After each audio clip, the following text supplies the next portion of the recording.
Okay, so dear Dharma practitioners, be comfortable yourself and relax your body. Keep your back straight, neck head straight in one line, and your right palm on your left. So gently close your eyes and bring your attention to this bell sound. And while you're focusing to the sound, mentally relax your body, relax your mind, and relax your breathing with your thoughts. Do nothing extra. Just follow the sound, please.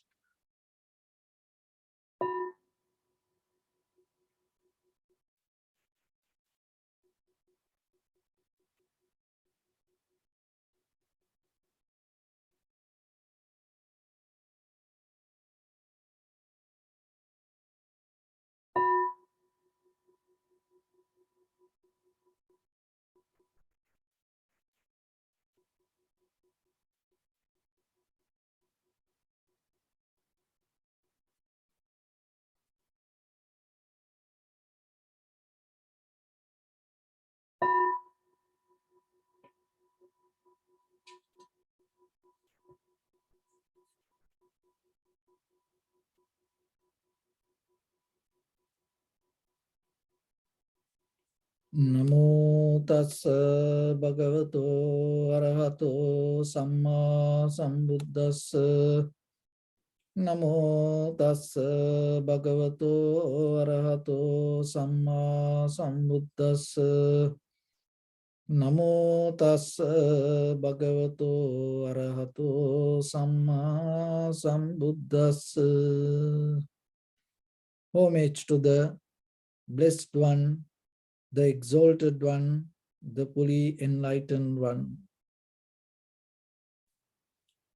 So, dear Dhamma practitioners, before we start our practice session, as usual, we'll take few minutes to clarify ourselves how this meditation practice can help for us to cultivate our inner awareness. So when it comes to our human life, the most highest success that you can achieve is your inner awareness. Developing, cultivating your inner awareness. So if you don't have that, it doesn't matter whatever the material things you gain, whatever the success that you have with this physical world, and it's not going to give a benefit for you. So then, in this human life, the highest happiness that you can experience through the awareness, go towards that. We have to do certain things. That practice we call our spiritual practice. So what is this spiritual practice? What we need to do when it comes to spiritual practice? So today we're going to take few minutes to understand that. Why? Because that understanding will help you to clarify yourself. What is this practice? So when it comes to our life, there are three stages. One is material life. In the Western, in the Greek time, it called woodens, woodens. Because most of the material things, they develop out of the woods. So that's why I mention it as a woodens. Another one is psychological. Another one is spiritual. So those are the three stages. This is what very important that you have to understand. That you will never get the real wisdom. So that real wisdom means related to the Dhamma or related to the nature. You will never get it out of any kind of objective knowledge. You can't get it. So once you have that, then it gives a kind of like a sign, it gives a kind of like a light, it gives a kind of like a very tiny pinch to ourselves to think something. So that means what we experience as in this material world is not what we look. Even though it brings us certain facilities, our end is not going to be with this material.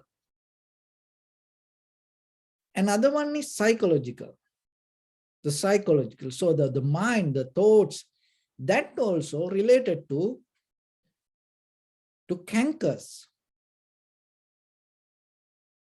Very kind of like a historical mud inside us.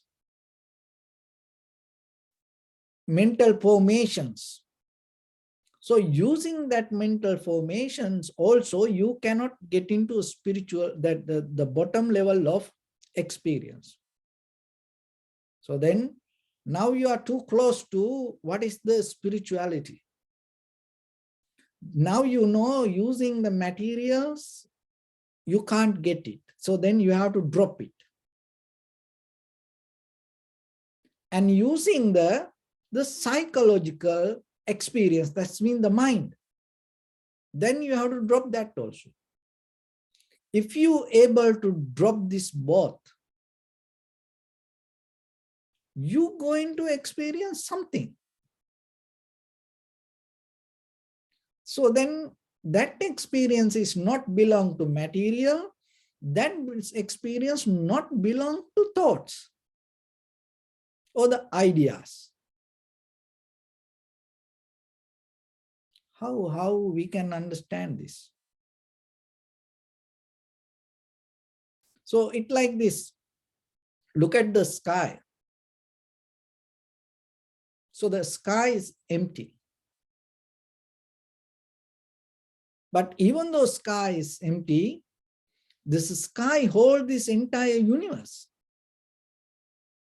But that doesn't mean the sky is bound to any kind of shape or the form or any kind of material or any kind of permanent existence.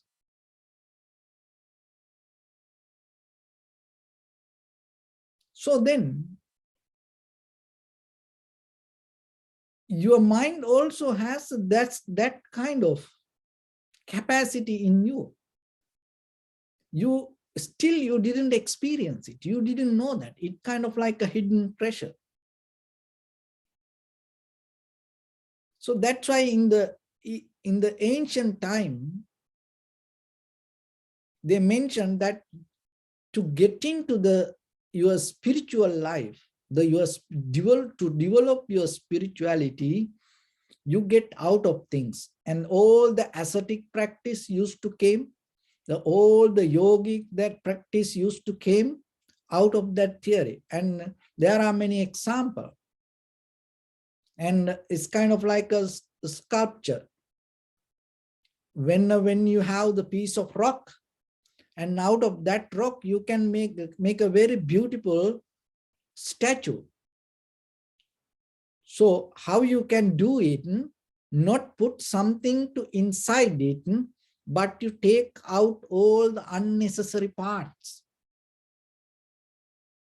So when you take out all the unnecessary parts, the sculpture going to develop something inside that. And at the same time, in Buddhism, there is an analogy called raft. When you want to cross a river, you use a craft. So, but once you cross the craft and you don't carry it, so it's kind of like there is something you use, but you're not bound to it. There is something that you get help, but you not hold it to it. So what is that you have to take out from you then? You have to take out this all the material world and the psychological world. So when you're able to take out that both, then what happened? There is a true existence going to be there in you. In the East, in the ancient time, in the yogic tradition, this called them, it related to the tranquility state, not the nirvana yet. Tranquility state, it called nirvikalpa samadhi, non-conceptual knowledge or the state. Nir means none. Vikalpa means conceptual. So non-conceptual knowledge. So that all these ideas, thoughts, measurements, this everything come out of from the material world and at the same time from our psychological experience, collective cognition. So if you are able to get out of this both, still there is something you experience. So through the tranquility meditation, we're going to experience that. And once it comes to that pure level of awareness, that pure level of experience within yourself, you are more close to understand the very nature of it. So to do that, in the very first level, you have to get a mental object. Suddenly you can't get out of this both because we have a history related to mental and the material and psychological world. So suddenly by closing your eyes, you can't shut it down. You have to go by step by step, step by step, step by step. So you observe your own inhalation, exhalation. You're not bound to anything. And the only thing is you experience the moment of happening. But at the same time, you should not demand or command yourself, thinking or believing you are practicing meditation. Because then your mind's, your subconscious mind looking for something. When the subconscious mind interferes with looking for something, on the surface level, your consciousness, even though work with the inhalation, exhalation, by the time you get tired, you're not going to get any kind of peace, tranquility state. You're not going to experience some kind of comfort in you. So that's why it says, don't even have an attachment to meditation. So it's kind of like the raft that you cross the river and you leave it there. So like when you observe inhalation, exhalation, you sit, you have to get out of the idea of I practice meditation. You have to get out of that self-centered mind and allow things to happen itself. Just imagine when that each and everything happen according to itself.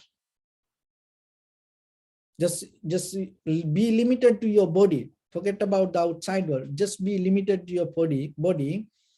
each and every cell start to work according to its own behavior, nature, rhythm, what will happen? This entire body start to follow the rhythm of nature. In that very moment, as a result of that, what you experience, that consciousness, that recognition is totally different. But when your subconscious mind interfering with the kind of like intention or the ideas or the desire, and your mind cannot experience it, when the mind cannot experience it, your heart, lungs, liver, your entire nerve system cannot become free. Why? Because your mind stimulated by its own desires. That is how the mind get more thrill, get high through the desires. So when the meditation becomes the desire, still you are in this very surface level of the ordinary life. But you have to get out of that. So once you get out of that, you slowly, little by little, experience something. So that experience, now remember, you are not related to the material world, you are not related to the psychological world, and now your entire body itself happening, and in that very level, your awareness start to reach to certain level of rhythm and vibration and get connected to its own recognition. That we call as jnana. In the ancient time, in the Greek, it called agnosia.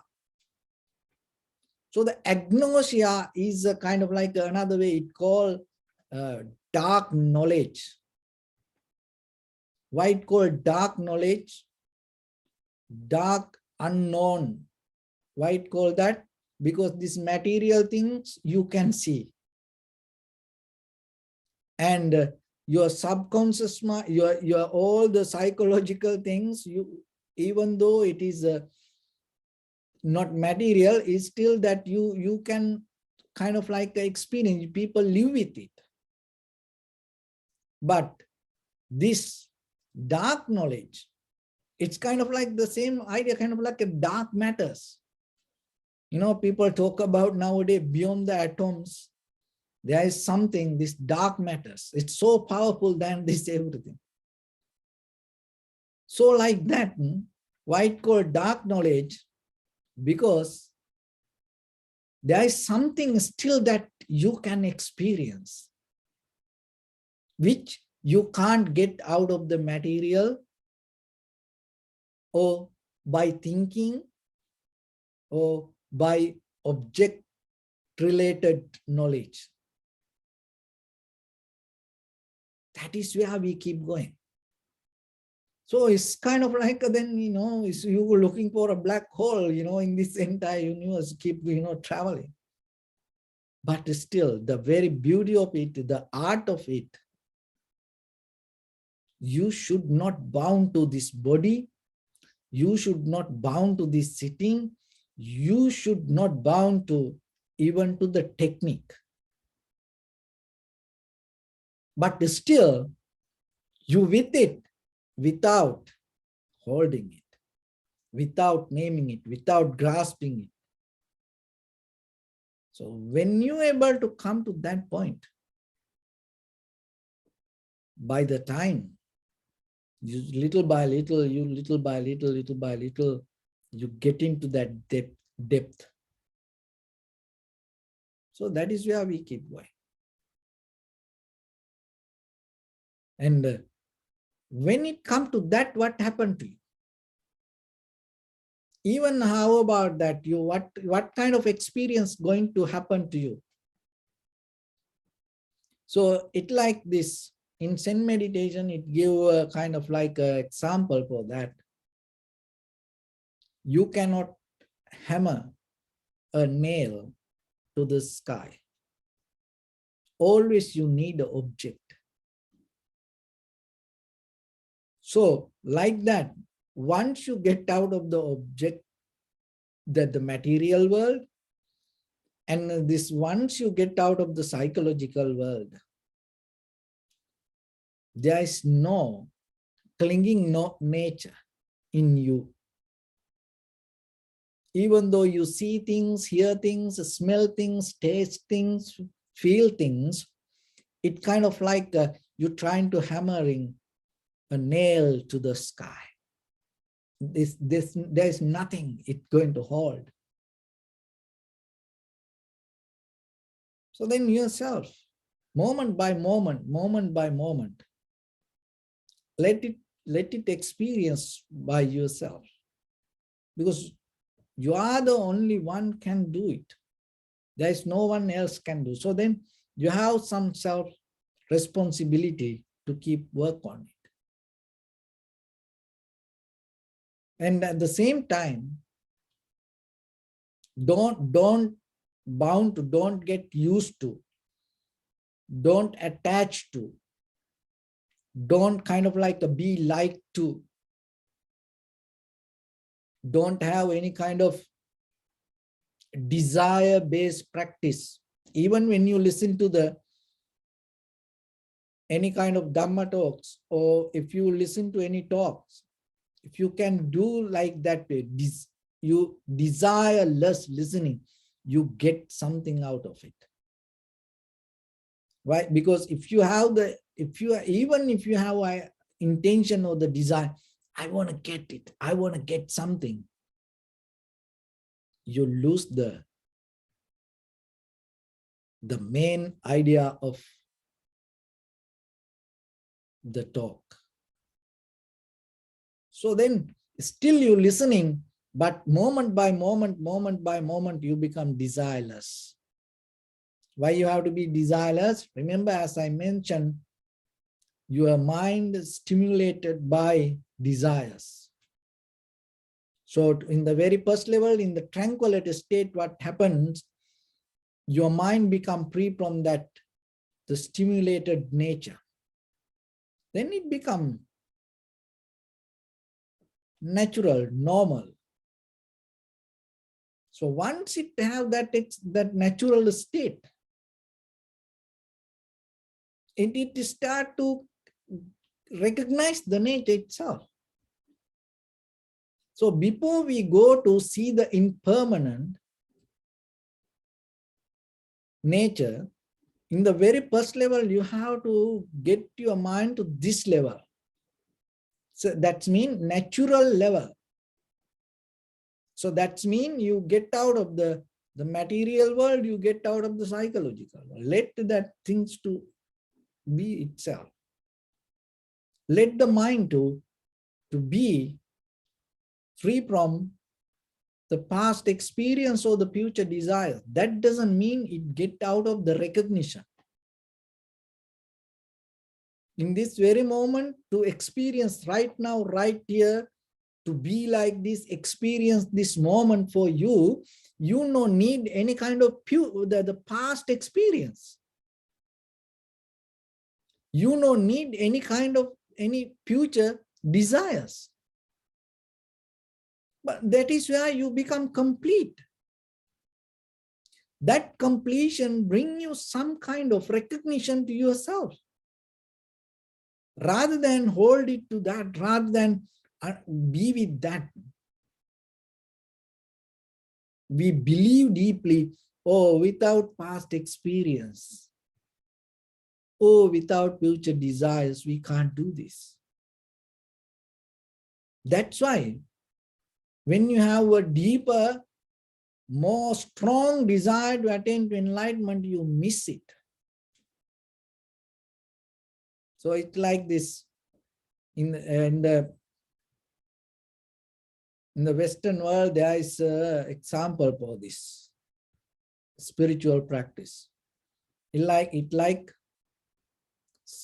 sometimes you take a piece of rock to knock the door. And when the door opens, you throw the rock, that piece of rock, outside and enter to the house with empty hand. You don't take the rock. So the meditation, the moment by moment practice the same. You use the inhalation, exhalation, you use the recognition, but you should not take it as memory. You should not take it as a moment that the collective experience. So it's about me, but in day-to-day life also, if you can be like that way, any moment is going to be bliss for yourself. So once you have that experience, before the Buddha, the many enlightened masters, many yogis used to achieve to that level. And then they just keep experiencing and being that state, believing that is the end. So, but what the Buddha said is, even though we reach to that level of experience, even though it brings us a high mental powers, even though for the moment you feel it kind of like the end, that also based with our awareness and consciousness and consciousness-based recognition. So then, through the analytical meditation or the vipassana meditation or the insight meditation, brought a brand new method to challenge that non-conceptual experience or the samadhi, and recognize itself that whatever we experience for the moment, even it is not belong to the material world or even not belong to the psychological world, the experiencer itself also impermanent. That was a huge breaking news. That's why everybody came around the Buddha. And it's like a breaking news go, you put every channel, start to go like, red circle, it's a breaking news or kind of like, because people used to worship, people used to practice, people used to hold it to that tranquility state. Even though it's called another way, dark knowledge, agnosia. And beyond this psychological, beyond this physical world, the depth of the nature, what we experience also, not permanent.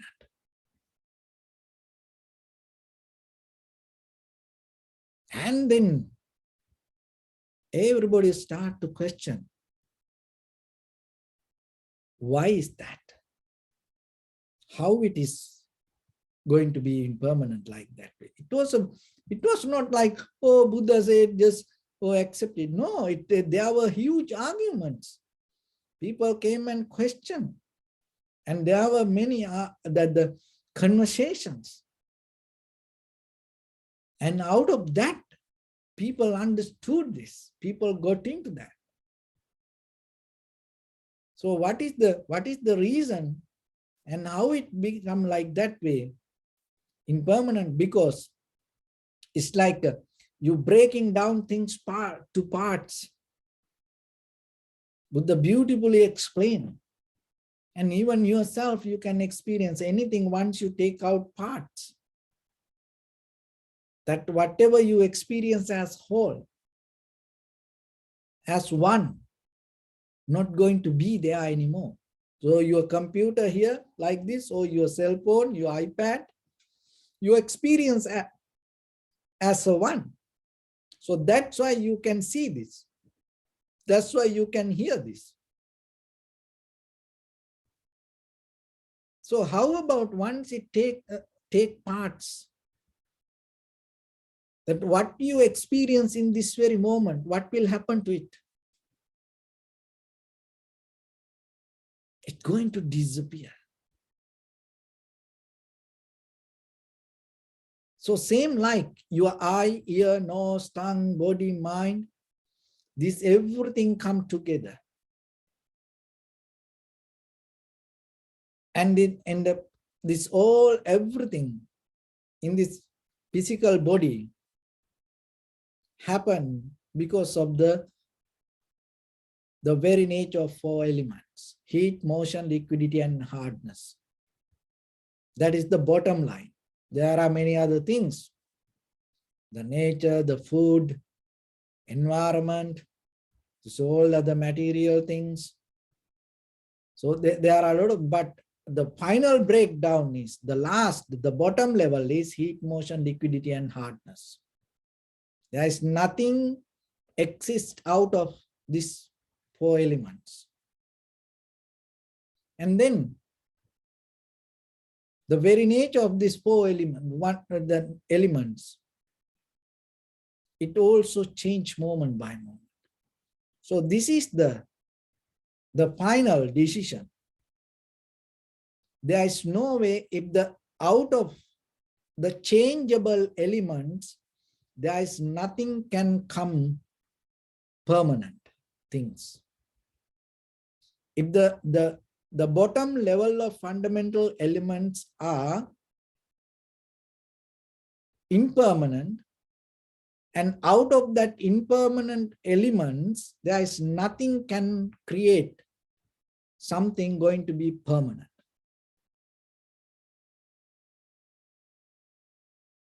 So then once you come to that understanding, in the very basic level, that what you understand as impermanent, not valid anymore. It's going to be more deeper. So that deeper understanding coming from beyond the psychological, beyond the material knowledge. But the thing for us nowadays, what we have this that the knowledge about the impermanent is mostly based with the objective knowledge. Why?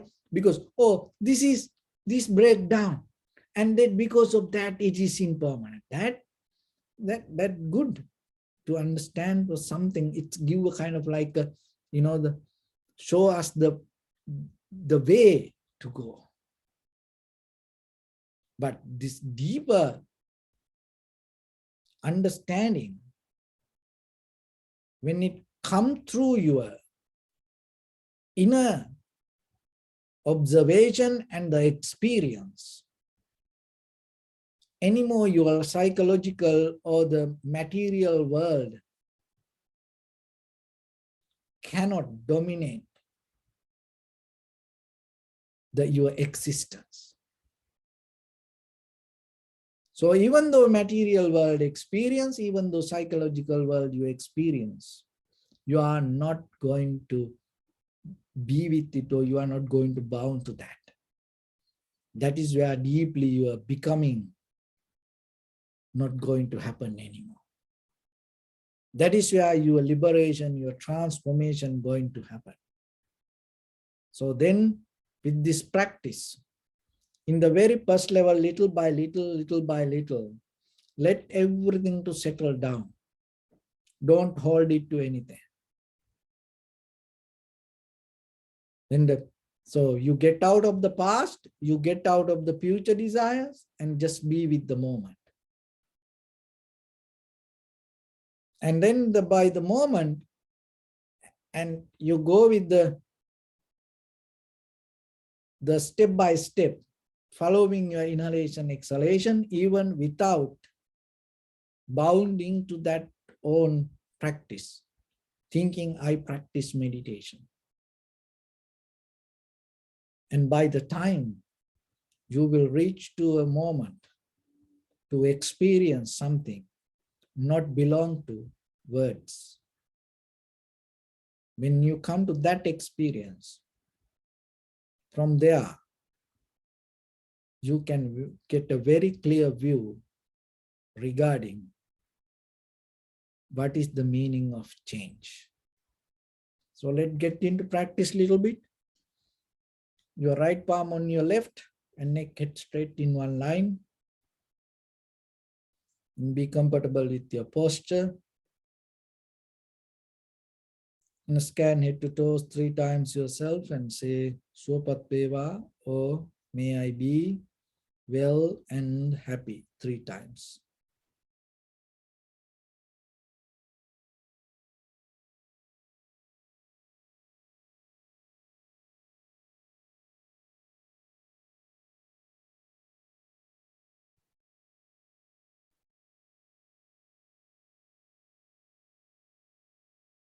Take a moment and think.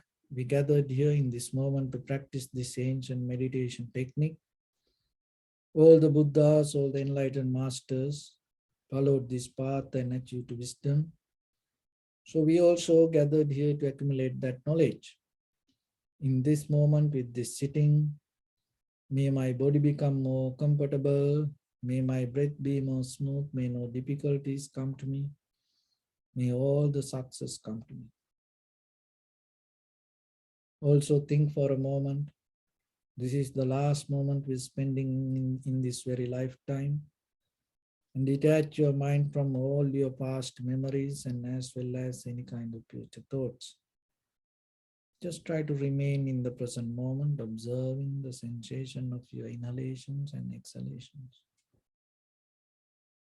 So deeply and gently, breathe in, breathe out 3 times in the beginning, and recognize the sensation in front of your nose, so your upper lip area.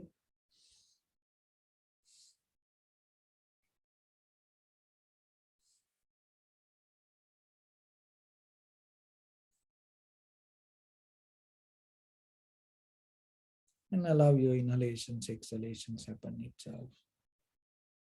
And when it happens, through the sensation, not by visualizing, dreaming, thinking about it, or verbalizing, just by sensation, recognize it. Inhalation as inhalation, exhalations as exhalations. Do nothing extra.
Bring your attention to your body, please.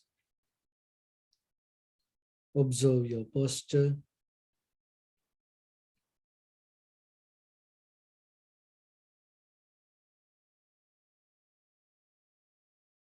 We cultivate loving kindness and compassion in our heart and radiate it as a light through entire your compound, village, city, state, country, world, around this universe.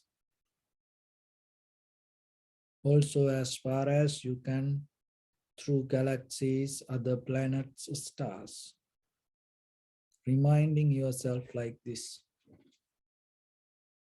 With clear intention, mentally repeat after me.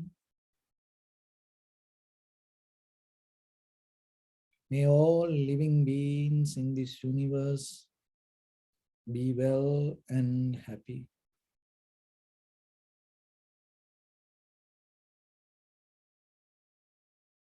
May everyone be happy and safe. And may their hearts be filled with joy. May all living beings live in security and in peace.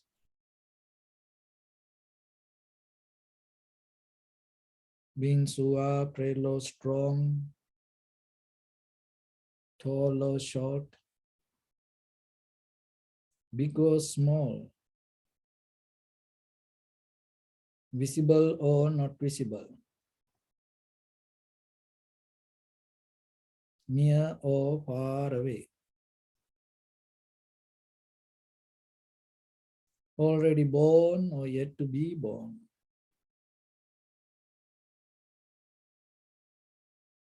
May all of them dwell in perfect tranquility.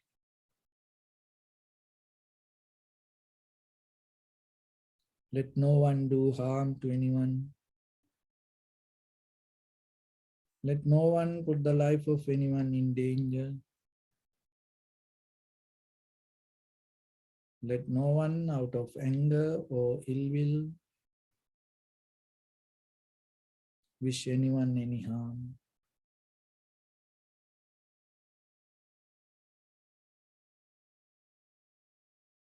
Expand the loving kindness and compassion beginning from your heart.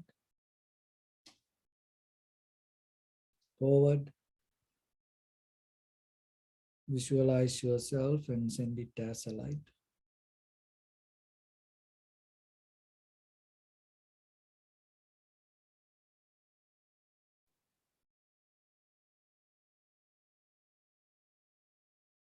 To your backside,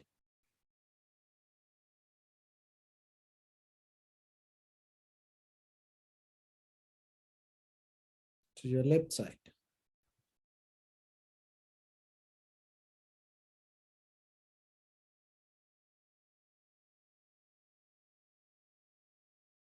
and to your right side.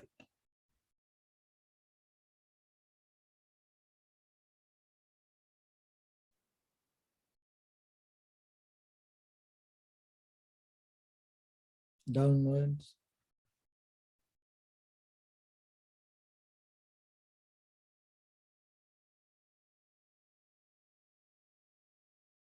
and upward.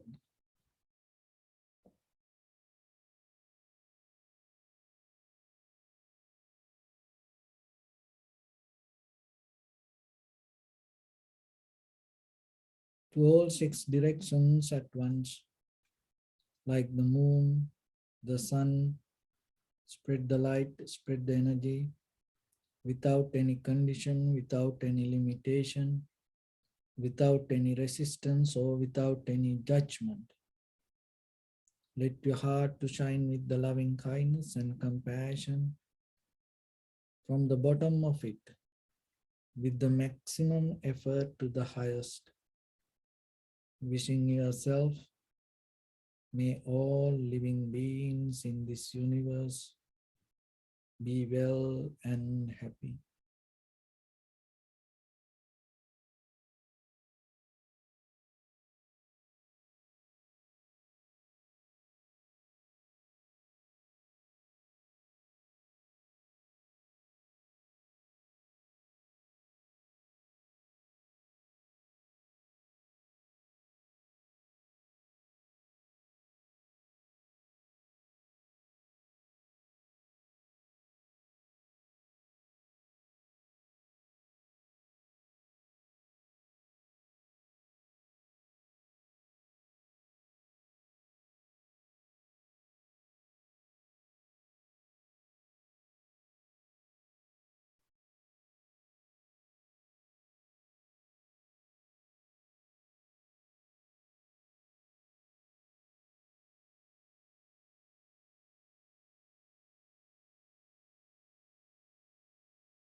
Say sadhu, sadhu, sadhu.